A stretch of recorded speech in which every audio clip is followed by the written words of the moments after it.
Good afternoon, Lions. Welcome back to this week's Lions Roar. My name is Ramos. On today's episode, we recite the Pledge of Allegiance. Mrs. Layana shares the principal's perspective. ASB shares announcements and Friday activities. We acknowledge notable women for Women's History Month, and we take a look at some highlights from the basketball game this week.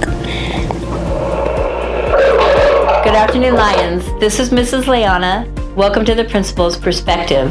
I want to take a moment to thank all of our students and staff who work so hard together to make sure that everybody in this school is learning and everybody is safe.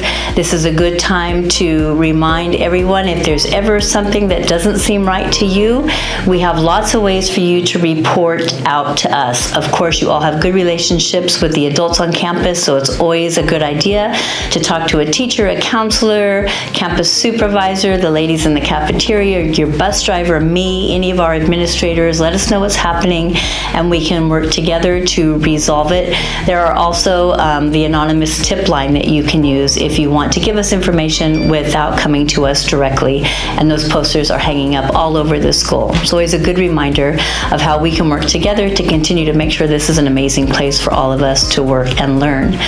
Also, next week is the end of the quarter, and that's a super duper important time for our La Vista students. It is your final grading period, and everything that you earn will be reflected on your report card and on your transcript. So you've got this weekend, guys.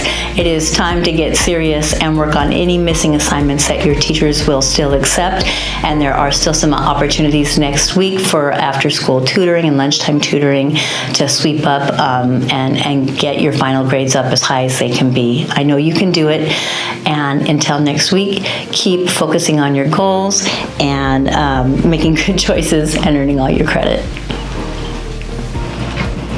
Hello, Lions. It's your ASB President, Ricky, coming to upcoming ASB events. Today we're doing a chalk art in the quad, so if you guys are interested in chalk art on the floor, come to the quad. We are starting to sell prom tickets on Monday, so if you guys are interested in coming to prom, there'll be $65 this week, and each week it'll be going up $10. We are still doing the dirt decorating contest till this Wednesday, and on the 16th, we will be judging them as a whole school. We moved our suggestion box from the ASB room to the library next to Ms. Gamboa. If you guys are interested in giving ASB suggestions for activities, music, etc., you guys are eligible to put stuff in there. Hi Lions, this is Mindy here with your next week's weather forecast. On Monday, it's going to be 70 degrees. Tuesday, it's going to be 62 degrees with a 60% chance of rain. Wednesday is going to be 62 degrees with a 60% chance of rain. Thursday and both Friday are going to be 64 degrees. Thank you. March 8th is International Women's Day. It's a day to honor women everywhere in the world, recognize their many achievements, and think about the special challenges they face.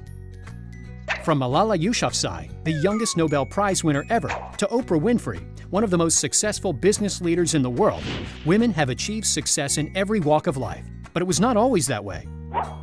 A little over 100 years ago, in 1908, 15,000 courageous women marched in New York City demanding better jobs, fair pay, and voting rights. That's right, women were not even allowed to vote. Some working women got the idea for a special day to talk about women's rights, and in 1911, the first International Women's Day was celebrated. The United Nations supported the idea in 1975 with an International Women's Year, and since then, many countries have joined in by recognizing March 8th as a special day to honor women's advancement, while remembering to help women gain equality in all areas of life. Today, there are female astronauts and sports legends, politicians and scientists, but we still have a long way to go in making sure all girls in the world can have a happy future and can fulfill their potential. On March 8th every year, thousands of events are held throughout the world to celebrate women. In the United States, there are parades, celebrations, and community events that honor women. The U.S. also honors the entirety of March as Women's History Month. What woman do you most admire and why? Congrats to the basketball team for getting the W against Gilbert High. The final score was 44-19. Thank you guys for all your support and participation at the basketball game.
Thank you for watching this week's Lions Roar. Please make sure to like, comment, and subscribe to our social media channels, and make sure to follow our Instagram at videoproduction.lvls.